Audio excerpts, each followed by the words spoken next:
38 tomorrow. Happy birthday. What are you expecting for a present? Win would be nice. I've got less than 24 hours to be a 37-year-old, so I'm enjoying that today.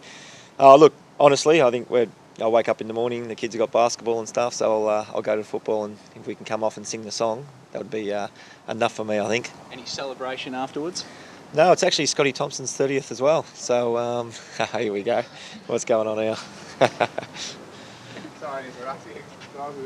Cake here from Brent Harvey. You got it wrong, mate. Happy birthday, mate. 36 this week, buddy. Boomer's Thanks, birthday bud. Happy birthday, mate. Thanks, 38 mate. this Cheers. week. There's those dodgy candles. Get rid of those candles that keep... I've already done it. Here they Got it.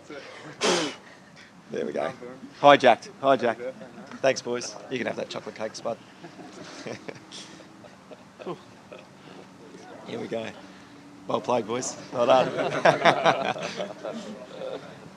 Where were we? Unlike Drew Petrie to try and get his head in a press conference? Yeah, absolutely. That's the second time, isn't it? Last time I had a big announcement, Drewy bombarded it as well. So, yeah, he's had enough media last week with his 300th. So of course, it's well documented about the Bombers player situation, but it still doesn't change the rivalry, does it? Well, absolutely not. I've been here for a long time, and I can tell you the rivalry is just as strong now as it was, 10 years ago when we had Sheedy and Dennis Pagan and all those characters at the football club. No, North Melbourne and Essendon will have a big rivalry for a long, long time, and this week at 1:45 tomorrow, there'll be no difference. They've been in games for quarters and halves. What have you made of the Bombers so far this season? Well, they beat Melbourne. Melbourne got within 1 or 2 points of us, so I think if you take them lightly, they can do some damage. But I think if we play our best football, we don't have to worry about Essendon too much, or any other team for that matter. It's more about the way we go about things this week. Missing Higgins, are you one of the guys that has to sort of cover for him, pick up some of the slack, I guess? Yeah, absolutely. As a forward, Sean brings a lot to our forward group: leadership, pressure, offensive structure. So we get Lindsay Thomas back this week, who's elite in those areas. So Lindsay will come back in, play his role. Mason Wood was fantastic last week coming back into the team. And Robin Nahas, who he's chafing at the bit to keep getting out there and playing and take the opportunity. So I think we'll be right in the forward half. You're averaging close to 2 goals a game. Are you just keeping the tall timber on their toes? Yeah, I think Wadey's going all right at the minute. So I'm trying to chase Wadey down. I think I started the year off okay, and then have quietened down a little bit. So a few more sausage rolls would be nice this week, that's for sure. You got an eye on that record, Brent? It's getting closer.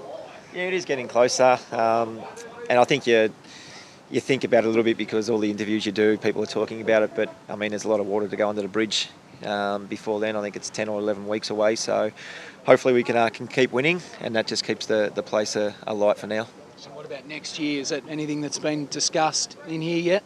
No, not yet. I think I'll say this a couple of more times before I sign a new contract, or I don't sign a new contract. But normally around 15, 16 or 17 rounds, myself and Brad would just go in there and have that chat and find out what he thinks going on. Best for the team, obviously, is the most important thing. So we're still 7 or 8 weeks away from that, so we'll wait and see. With so much to plan around your milestone in terms of all the logistics and gala stuff that will go with it, is there a problem there with you not getting any kind of rest at all during the season, like not resting you for a game apart from injury perhaps? I don't like to rest. I've played a lot of football, and I'm sure if Brad comes to me and says he wants me to rest, I'll probably say no anyway.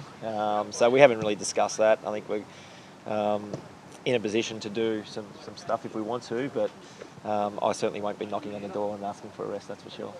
What's it going to be like going toe-to-toe with Nathan Grimer tomorrow? Such a much-loved member of this club that he was. Yeah, absolutely. No, and he's a big part of our football club, or was a big part of our football club, but still great friends with a lot of people. So, we've been texting each other during the week, I'm sure with the other boys as well. But for me, it's just great to see him out there playing football. I know how many injuries he went through and how hard it was for him, but to see him at another club just playing football is fantastic. So I wish it was here, but it's not. We play against him this week, and he'll be like 21 other of his teammates, and we'll be trying to knock him over. But it's great to see him back out there. I'm wrapped for him. Expect a bit of banter out there with him? I'm sure there will be. He's a funny guy, and he's quick-witted, so I won't get into a verbal battle with him. I'll just try to run him around, make him chase me a little bit, I think. Great. Thanks, guys. Good stuff. Thank you.